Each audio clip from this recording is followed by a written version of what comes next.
tū taua mai I runga, tū taua mai I raro, tū taua mai I roto, kia tau ora, kia tau au te Māori tū, te Māori ora, ki te katoa, haumi e, hui e, taiki e.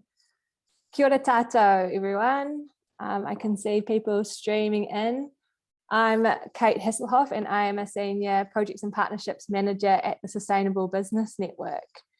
Welcome to today's webinar on packaging innovation. This webinar is part of our program called Circular Innovation Program, and it's focused on distilling the complexities of Aotearoa's packaging system so that we can support you to make the right decisions to meet 2025 packaging commitments of being 100% reusable, recyclable or compostable in practice and at scale by 2025.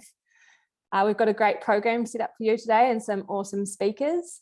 But yeah, maybe what I'll do first is kind of set the scene. So the packaging program is all based on our aspirations to create a circular economy for packaging, one where we design out waste and pollution, keep materials and products in use and regenerate our natural resources. We can do this by eliminating the packaging that we don't need, innovating the packaging that we do need into continual uses of reuse and reuse, and then finally ensuring that materials that we're using are designed to be circulated through recycling and composting to keep materials we use out of landfill and out of our environment. Now, love them or hate them, plastics are everywhere around us. In fact, the demand for them is expected to double in the next 20 years, yet our plastic systems and our packaging systems are broken. Most packaging items are only used once before being discarded and often end up polluting our environment. If nothing changes, we're going to continue to hear devastating statistics like there could be more plastic than fish in the ocean by 2050. So how do we fix this? If we want to free our ocean from plastics, if we want to do more than just cleaning up, we have to fundamentally rethink the way that we make, use and reuse packaging so it doesn't become waste in the first place. To do this, we need better materials, clever product designs, new technology, new innovation, and new circular business models. We can't simply recycle our way out of our packaging habits, and we need to move upstream to look at what we put on the market in the first place so that we can design out waste, not simply just manage it better. So I'm really excited today to introduce three speakers that we've got. We've got Michelle Kazor, who is a Manager for Waste Infrastructure and Investment at the Ministry for the Environment. She's going to be giving us an update on the upcoming Plastics Innovation Fund. We've then got Nada Piatek, founder of Again, and she's going to be talking about a new exciting digital solution for the management of reusable packaging. And last but not finally least is Richard Manaton, the Chief Operating Officer of GS1, and he's going to be talking to the power of data, talking about capturing packaging data through a supply chain database. Now, I always love to see the chat box go off, so please continue to introduce yourselves and fire through questions as the speakers go through their topics. We'll look to do a quick Q&A when our speakers wrap up. And yeah, I think that's pretty much it from me. I guess I will now hand over to Michelle. Tēnā koutou katoa, ko Michelle Kazor toko whenua. Thank you very much, SBN, for inviting me to speak today on behalf of the Ministry for the Environment. I lead the growing infrastructure and investment unit that was created last year at the Ministry, which has been a very exciting time to get back involved. We are responsible for delivering nearly $200 million worth of investment at present, and that investment in waste minimization and resource recovery is expanding really rapidly with the expansion of the National Waste Levy. We've also got the responsibility in our unit to get the kickstart of the new Plastics Innovation Fund, which is scheduled to open on the 1st of November. Now, I think, Kate, you acknowledged it. I think it's really important that, we are talking about packaging innovation and just, again, acknowledging packaging does play an important role. It's designed for efficiency. It's designed to protect goods, and in itself to prevent waste. And so, the challenge is, of course, that packaging is very visible, and I'm sure that we're people that are here today are really trying to seek ways to improve that packaging, and take responsibility for it, as producers and consumers, because it's part of our lives. So what I was going to do is, I've got 10 minutes, used one already. I'm going to briefly cover two kind of areas, a really concise overview of the overall policy landscape for the ministry, without laboring things that I know this group will be heavily involved in already. And then I'll speak a bit more of detail about the Plastics Innovation Fund, which I think I understand from the group here that's a topic of high interest. Now, there is a very large work program coming out of the Ministry for the Environment around packaging and plastics and waste in general. And so there's a big team involved, and I may not be able to answer all questions, but where required, I will follow up. Hope that sounds okay. All right, I'll start with a bit about the playing field. We have got a government that is very much keen on pushing circularity and product stewardship. We hear it from time to time again from our minister, from our prime minister, and so you can expect to see more policy really demonstrating that direction. So there's been this tremendous shift in the last, since the Labour Greens government, and the momentum has only quickened from my perspective. So in terms of kind of where we're at, we've got a national strategy that is currently in the state where it's about to be put out for public consultation. National legislation is under review, the Waste Minimization Act.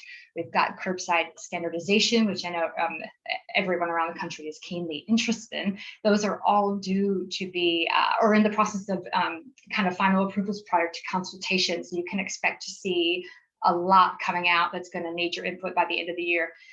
In addition, we've got regulated product stewardship, which was announced around a set of priority areas last year in July.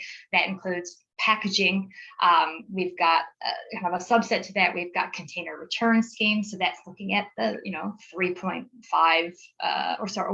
that's too big of a number, 2.3 billion single-use containers in New Zealand. So we've got a big issue there. That CRS scheme is still being considered by cabinet, and whether or not a scheme will be consulted on or not. So you again watch the space. We've also had the phasing out of problem plastics, hard to recycle plastics, which I'm sure this group is really well aware of. And then there's another set of focus on plastics as well. And there has been just last month, a National Plastics Action Plan was released, which is all about three core pillars, less plastic, more circular, better for the environment. And that sounds really aligned to what this packaging master class is really all about.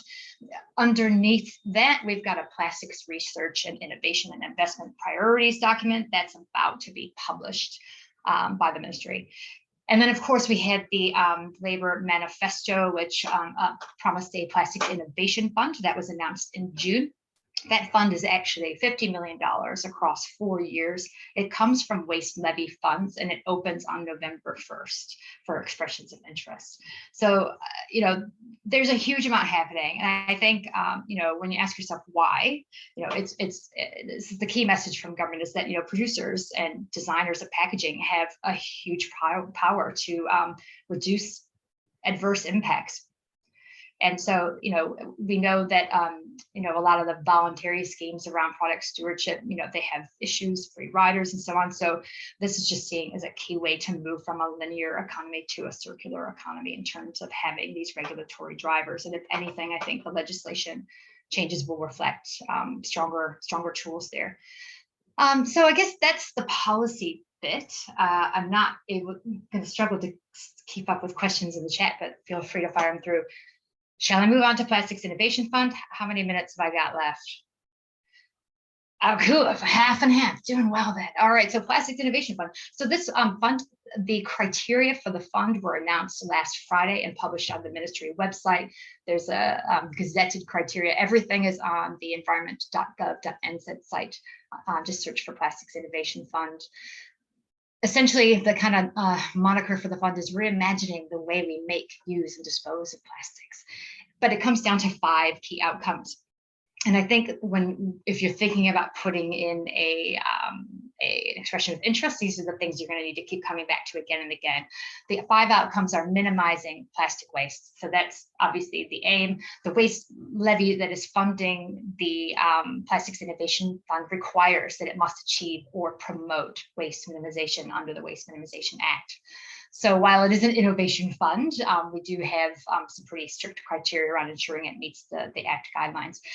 Supporting circular solutions is the second key outcome. And I think we understand that that does mean keeping materials in the cycle for as long as possible. And part of that is not just about prolonging their life through recycling, but also thinking about the end of life for that product. Then we've got another criteria, which is the protecting the environment from harm.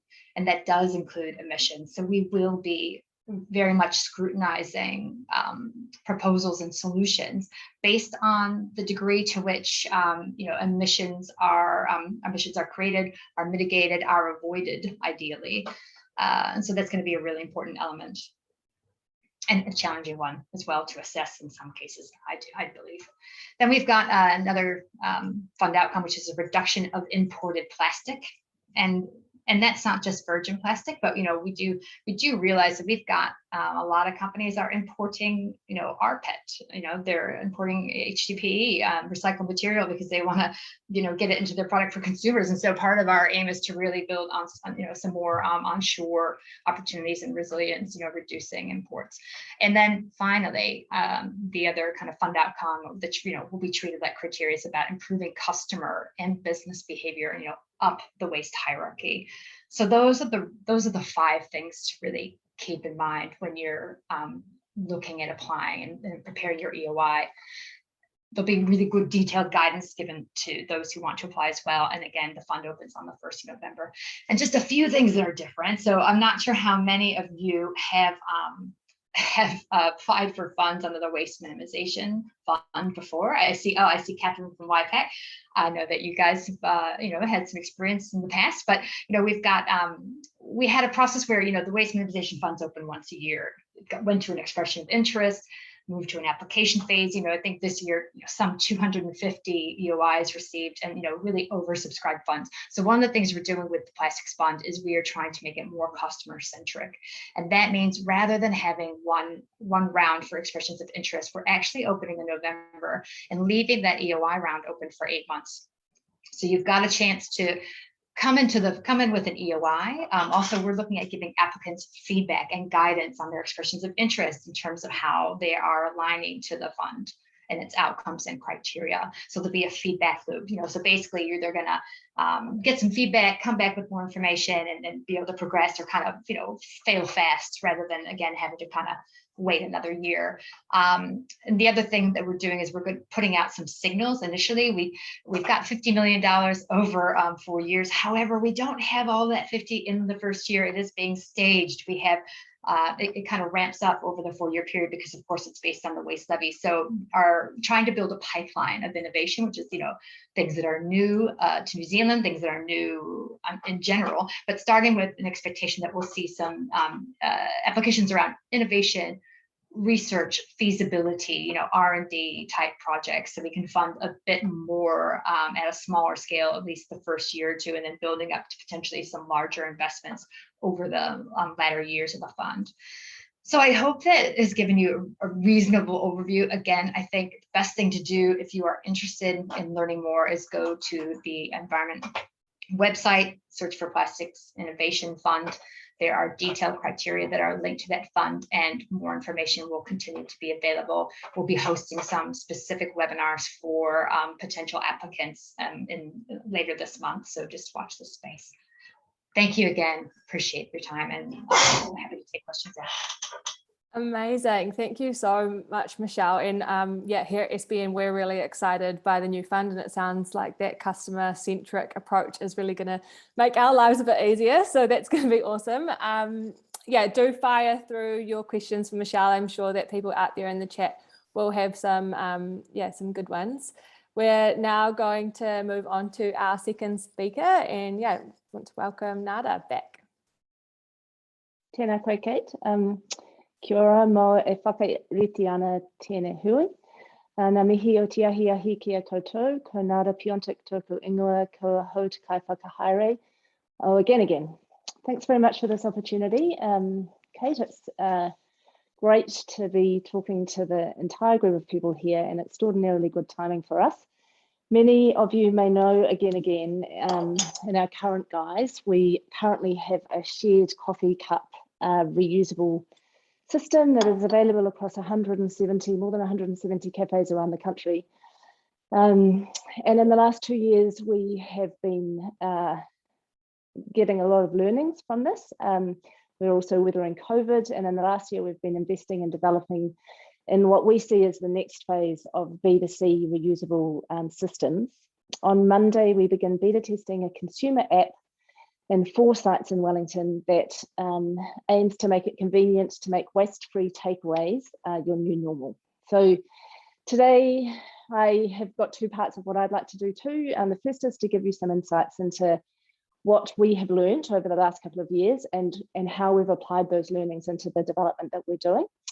And then the second is just to give you a demo of what the new app looks like, the ease of using it, and then discuss how it might be applied across those B2C industries to support making reuse a normal thing when people are getting their takeaways.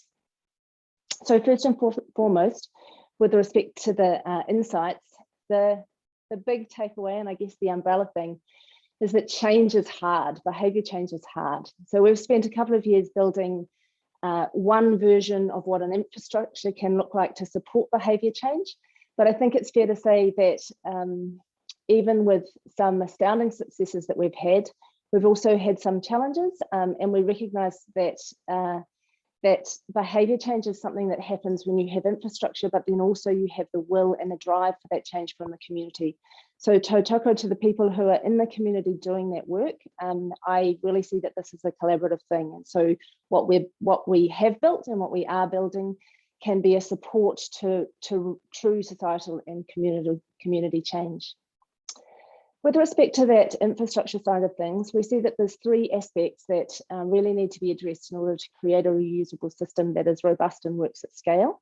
The first is the container, the type of container, the material of the container that's chosen. The second is the system of managing that container. And then the third is the system of sanitizing and washing it so that it's ready again for reuse. Again works in 2 of those spaces, the container and the management of it. We don't currently do any work in that sanitization space. And so at this point, we're working only with vendor partners who are able to address that sanitization. But I think it's really important to acknowledge that that space is just as big a part of it as the other 2 parts of it. And over time, we see that there'll be more and more collaboration with us, with other container providers, and then people who are stepping into that third party or offsite sanitation part of things. With respect to the containers and the management, so that's where again is sitting, that's the space that we're in, there's a few key takeaways. On the container side, the key message is that one container does not suit everybody. There is no such thing as a perfect container. Again, chose stainless steel with a paper sleeve in our first classic cups. We still support those decisions, but we recognise that there are shortcomings with respect to some things for some people. So for many of our vendors, they're perfect, they meet a lot of their requirements, but for some of them, some people don't like to have the paper sleeve because that too could be a single-use component, albeit one that doesn't have plastic in it. Other people are looking for a cheaper option, and stainless steel usually doesn't fit that. So I think the important thing to acknowledge is that one container does not fit all, and we have embraced that with the step that we're making into this technology. Again is expanding our own container fleet, and I'm going to show you that in a second. But it's important to acknowledge and to note that we will not be limited by the containers that we are bringing to market. If other people want containers that aren't what our containers look like and how our containers perform, then we can support vendors bringing their own containers so that the vendor has control of the container that is used. With respect to the management, there are 2 key things that we have used as foundations for our development. The first is that, broadly speaking, no one likes handling cash. That said, cash and a cash means of transacting reuse is extraordinarily important, because unless you have a cash component, you cannot replace single use and still protect the ability of a vendor to sell their food and drink to every single person who walks through the door. It's not commercially feasible for vendors to sell only to people who have downloaded a piece of technology.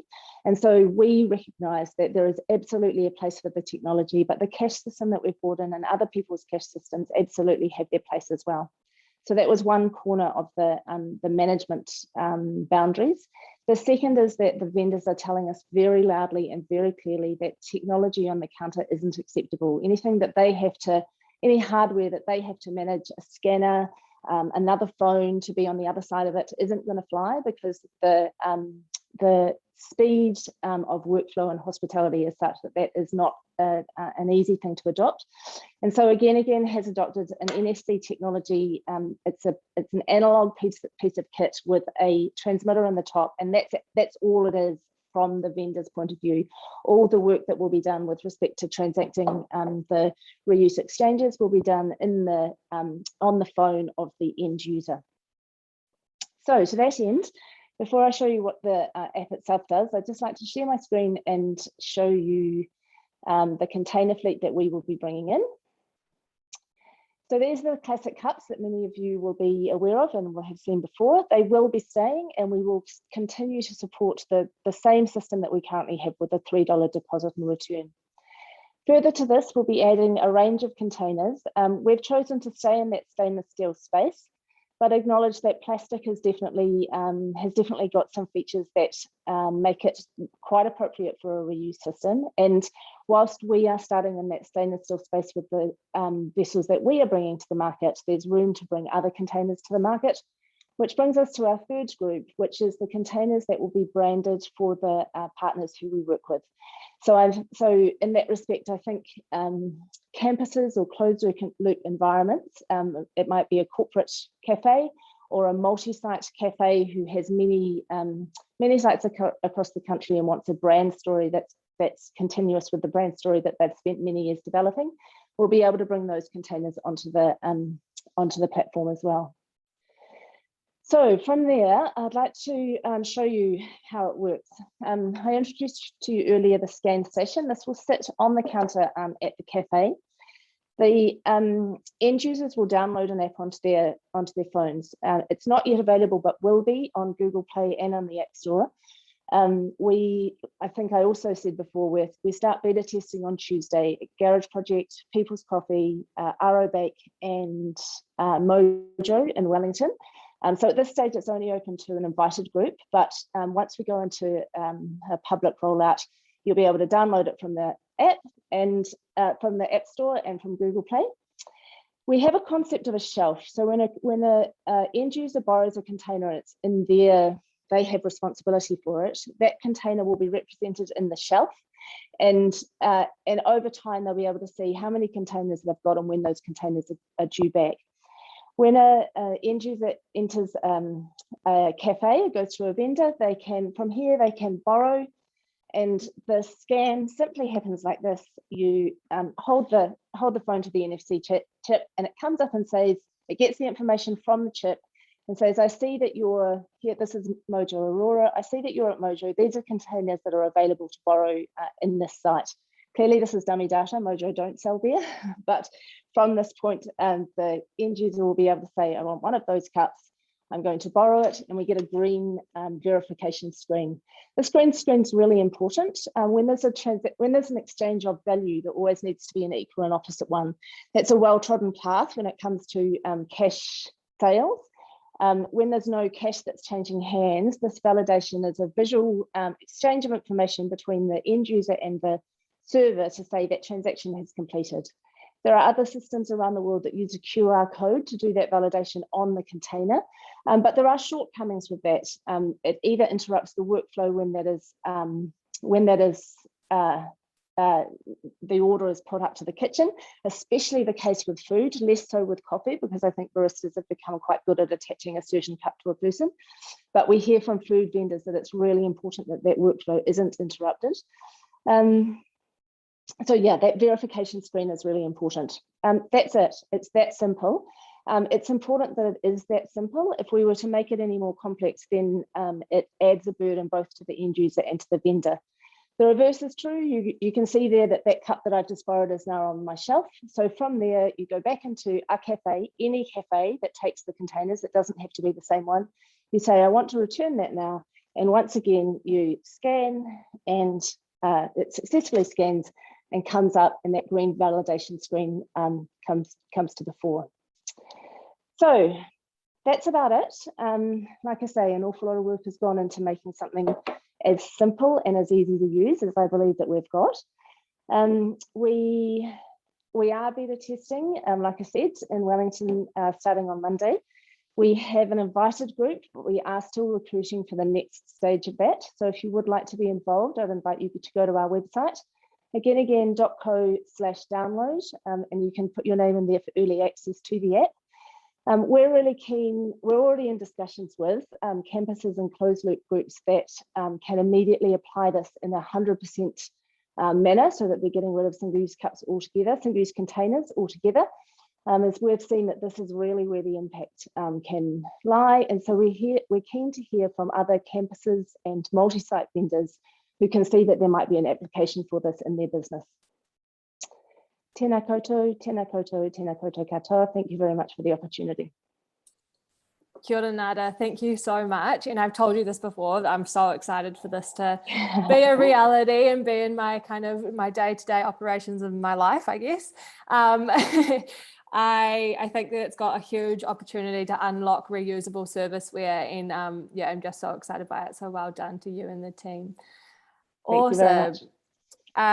Yeah, I just thought I'd take a minute to thank our partners in our Circular Packaging Innovation Program, Think Step, New Zealand King Salmon and Foodstuffs New Zealand. We couldn't put on these webinars without you. We couldn't put on our masterclasses without you. So a huge thank you to them. Awesome. Now we've got our final speaker, Richard.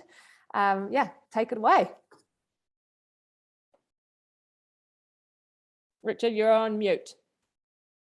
You'd think I'd get it right by now, wouldn't you? Thanks for that. And kia ora, everybody. Thanks for the opportunity to chat to you today. I'm just going to try and share my screen. I've just got a few slides to share with you.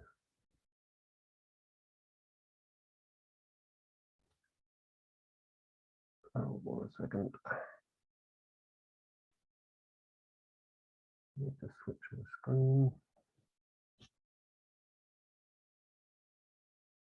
Oh, this happens every time.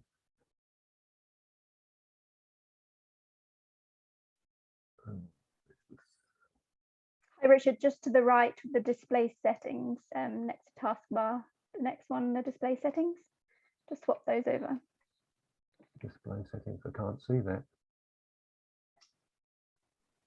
In the middle up the top, on next to where you just were. Ah, there. Yeah. Awesome. It was hidden. Sorry about that, folks. Okay. Good afternoon.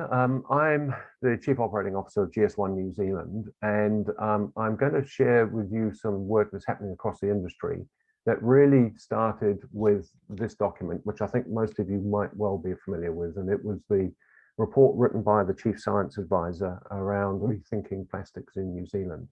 And in particular, the quite serious comment about the fact that there were serious gaps in our knowledge around how plastic moves in New Zealand and our limited understanding of plastic that's imported, that's manufactured and turned into finished products in New Zealand, how plastic is reused and how it's collected either for waste or recycle or for reuse. And so really off the back of that, GS1 started conversations with industry with a view to creating, if you like, a coalition of the willing. And it was agreed that we would establish an industry working group made up of representatives from Foodstuffs, Woolworths, the Food and Grocery Council, and GS1 to have a look at this data shortfall. You might ask why GS1? Well, GS1 already enables over 550 food suppliers today to publish product data to their retailers on over 60,000 products. This is product data that enables retailers to purchase their products and to ingest their product data into their ERP systems that helps them to run the sale of products through their systems. The This is done via what's called the National Product Catalogue, or the NPC. And that NPC is a very significant database. It exists to support suppliers today as a single place to load your product information and then share it with your named customers. So you load it once and you can publish to many. And in this example, here's 4 suppliers publishing data to Foodstuffs Manaton countdown. We also publish via an Australian catalogue through to GS1 Australia and onto retailers there, because the platform is actually a shared platform between Australia and New Zealand. The platform also supports the healthcare industry and the hardware industry as well. But the work I'm going to share with you today has really been led by the food and grocery industry. Those other industries are very interested in the work that's happening there, and they're looking to try and pick up large elements of that and apply that to their sectors as well in due course. Just conscious some of you may not know who GS1 is, and so just for a second I'll just explain. We are fundamentally a global standards body, hence the GS. We're actually established by New Zealand businesses, and we're owned by all New Zealand businesses that are a member of GS1. We're set up as an incorporated society, not for profit. Our role is to support business to do much more frictionless commerce, if you like. And so frictionless also means less sustainable impact. We specialize in leveraging global data standards so that you can share data between trading partners very easily. And that's critical around data. If data is collected and interpreted differently, then it's clearly not apples for apples. It needs to be apples for apples data, otherwise it cannot be shared machine to machine. Globally, we're part of 115 GS1s around the world. You know us best as the barcode. That's a ubiquitous tool that enables companies to sell products. A barcode is scanned 6 billion times a day around the world, and we have over 100 million products with barcodes on them, and over 2 million companies that use our standards around the world. When the working group got together, there were some very fundamental questions that had to be asked. Were we going to be just focused on beverages, or were we going to be focused on all food items, or indeed all items that are in a supermarket? And the industry agreed, no, we should be focused on all items. Should we just be looking at plastics? And the industry agreed, no, we shouldn't be just looking at plastics. We should look at all packaging material types: glass, plastic, metal, cardboard, composite board, etc. Should we just be looking at the primary component of that pack, so the bottle, or should we also be considering all the components of the packaging? And the industry agreed, no, let's look at all elements of the packaging that can be separated from the pack, because that affects recycling levels particularly. And also, the pack that the consumer has is not the only pack. There are packaging used to get it through the supply chain, whether that is self-ready trays, SRTs, whether it's display stands, whether that's shippers that goes through the supply chains. And the industry has agreed, no, it should embrace all packaging used to get a product from the manufacturer to the end consumer. So today, the NPC does collect data already. So we do collect, tell us about the packaging type. In this case, it's a bottle. Tell us about the material type. Now, at the moment, that's just declared as plastic. That's clearly not good enough going forward. We need to know the resin type. Tell us the amount of packaging that's in the bottle. In this instance, 0.4 kilograms. And tell us what the unit of measure of that measure is. So it's incredibly low fidelity data that we have today. What the working group has been working through is, well, what do we need? And what we need is something that looks more like this. So it actually breaks down the bottle into the 2 bits that can be separated, the bottle in the case of this, the lid. And we ask about the type of bottle that it is. We want to understand the actual material type, in this case, polymer PET. We want to know the material quantity of each, and we want to know whether it's recyclable, reusable, etc. That's a fairly straightforward case. It can become significantly more complex when you talk about, say, a hummus pot, where you've got the actual pot itself, you've got a lid, you've also got a seal underneath that lid. And in this case, there's a little bag that's carrying a whole bunch of seeds that the consumer adds to the product. So all of those elements are separable and therefore need to be broken out to understand how we deal with that packaging material, how much of it. And so the group has worked on a series of attributes. These are global attributes. So again, the value of that is if you're developing your data set around your product, use global standards, because that means that the data that you're collecting can be used for other trading partners elsewhere in the world. But also if you're a manufacturer that's based offshore and you're multinational, you can collect that data for other uses and use it in New Zealand because we're globally consistent. And you'll notice on the vertical axis there, we're looking at all the packs, whether it's the ship or the base unit, or in fact, the elements that make up the base unit. And the base unit is the item that goes through the checkout at the store and causes the ping that you hear when you buy the product. Just a quick sense on timeline. So we're doing a lot of work this year around software updates, changing the database to ingest those attribute values. We're doing some pilot work with some willing suppliers now, but basically we're getting ourselves ready to start collecting and filling the catalog of data through to 2025, when a number of companies have commitments around their packaging performance in 2025, not least of which the Packaging Plastics Declaration, in which a company that signed up to that has said that its packaging will either be reusable, recyclable, or compostable by 2025.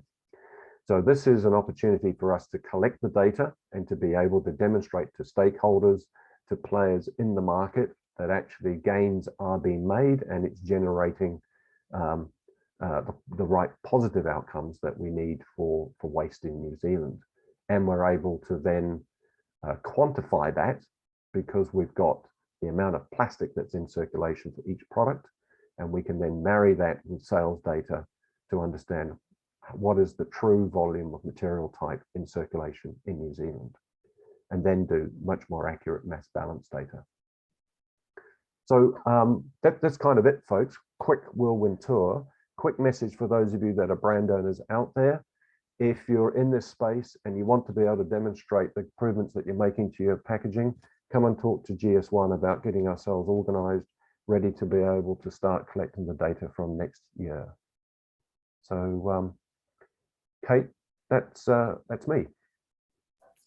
Fantastic. Thank you so much, Richard. I think you can stop sharing your screen now and we'll roll into some questions.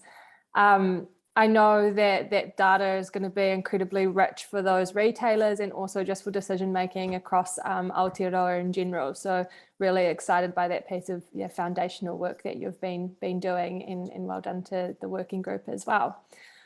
Awesome. If I can, my panelists are way ahead of me. They've already invited themselves back onto video, which is fantastic. We'll roll through some of the questions that have come through in the chat, and please continue to send them through and I will do my best to get them answered. We'll start with a question from Michelle. We had a question asking, does the Plastic Innovation Fund focus also on plastic textiles, i.e. polyester and nylon? Potentially, it doesn't have a material focus, so it has outcomes focus on reducing plastic waste, minimizing plastic waste. So in theory, yes, that would be in scope. Awesome, thank you. And we've got another one from, I'm guessing, somebody based in Australia. Australia is focusing more on recyclable plastics over biodegradable. Is New Zealand government leaning more towards recyclable or biodegradable solutions? I know that's a contentious bit of a complicated area. I think it's probably worth looking at reviewing, I'm not sure who asked that question, the plastics phase out information and what you mean by biodegradable, because obviously like oxidogradable plastics have a lot of issues associated with them. The end of life and how a material will be collected and either recycled or composted, that really matters. So I mean, we've looked at a few proposals recently where we've had, compostable material plastics or compostable cups, for example, in a closed loop solution. But the government is looking now at and doing research on the potential phase out of single use plastic cups for coffee, for example. So that's an area that's under investigation at the moment. So yeah, it really comes down to end of how it's actually going to be collected and treated. Yeah, amazing. Hope that answered that. No, I think that's great. I think that really have to consider what's happening to it and where it's going and what ecosystem it's entering and how it will whether it will play a positive or a negative impact on that environment. Great. Nada, a question came through. Could a remote island community be one of those closed loop sites for trialing? Hello, Wahiki. I think it was actually Great Barrier. Oh, was it? Yeah, absolutely. In essence, anything that is closed loop and tight has a much greater opportunity for interoperability and for not losing containers, and there's usually much higher community spirit. So all of those things line up to be the perfect area for it. So how do they get in touch? Pop onto the website. We now have all that information lodged on the website, and we because we're thinking big and we've got the systems approach, really we have built it so that people can self-serve themselves the information primarily from our website. So chew through all of that first, and then if you need a bit of help at the end, then we can connect and be in touch.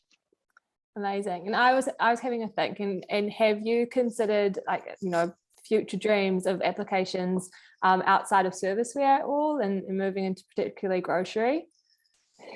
Grocery, absolutely. But I do think that there's a distinction between B2B and B2C. And I think, Richard, you probably would support this as well, that the demands in B2C are quite different from the demands B2B. We really are focused on that B2C end of things. So because we are container agnostic, we will support any container. It doesn't actually matter what the industry is. It could be cosmetics, it could be groceries, a really easy and obvious one with the rise of these packaging-free stores. The important thing is that we're dealing with consumers.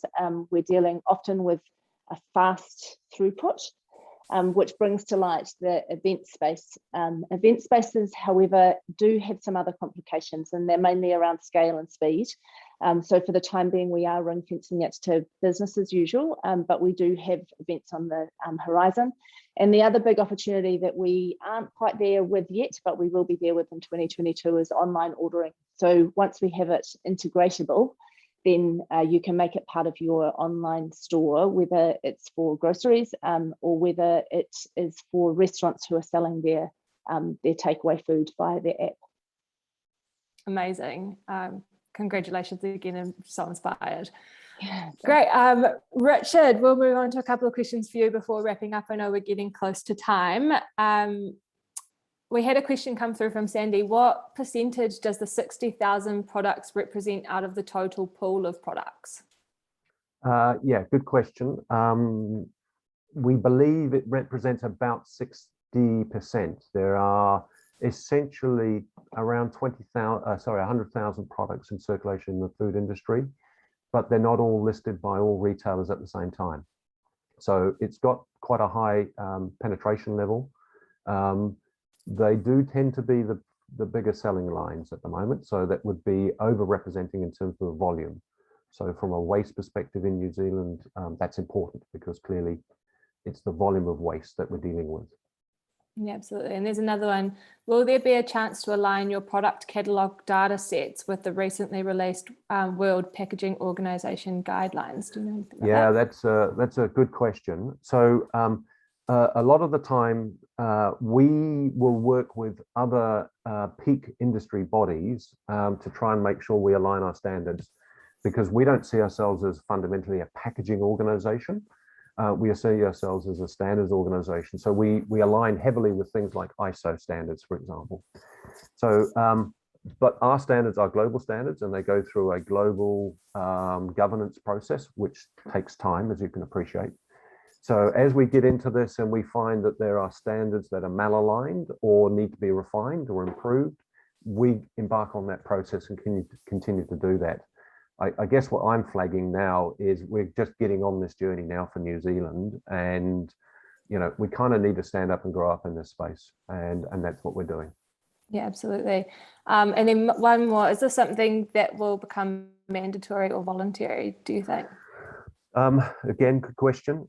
Initially, it will be voluntary, but I can tell you from experience, what tends to be voluntary today ends up becoming more mandatory tomorrow, because our demands for data, our demands for knowledge, and our demands for things like transparency around these sort of things just continue to grow. And I would imagine that all the trading partners ultimately will want this payload of data as just part of their standard set. But right now, they're saying mandatory, and they want the companies that are motivated to do this to do it. And hopefully they bring the rest along, because actually they realize they need to do it. Yeah, absolutely. I think, if you don't know what's in your packaging right now, that might be a problem, and you should probably find out. Great. I think that's all we've got time for today. I know that I was meant to be seeing a number of people on the call and back on the 2nd of September in person at our packaging masterclass, but obviously COVID has had other plans. It might be likely that we can't even go ahead with our postponement date because of the complications of Delta. But we'll keep you updated on that if we need to move that date again. It's going to be a great day whenever it will take place. We're going to have updates on the systems around packaging in Aotearoa, learning about more from government policies, infrastructure and labelling, talk through the changes and challenges coming across from materials development and choices, things like fibre, glass, metal, plastics, organics, biomaterials and more, and also give you some practical guidance on the actions that every business can take to ensure best practice going forward from auditing, design and end of life. So yeah, there's more information about the masterclass on our website and you can go and check it out there. Thank you again to our brilliant speakers, Michelle, Nad and Richard. You've been incredible. Thank you. And thanks again to our partners, New Zealand King Salmon, ThinkStep and Foodstuff. Couldn't do it without you. If you want to know more, and we've got more webinars and workshops coming up, head to sustainable.org.nz. And you can subscribe to our newsletter so that you don't miss out on getting updates. And I think that's from me. I'll finish with a closing karakia, ka kite.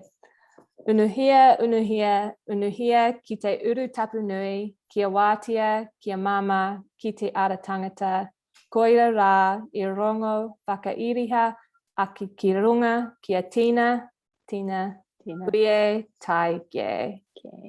Ka kite everyone, thank you for joining.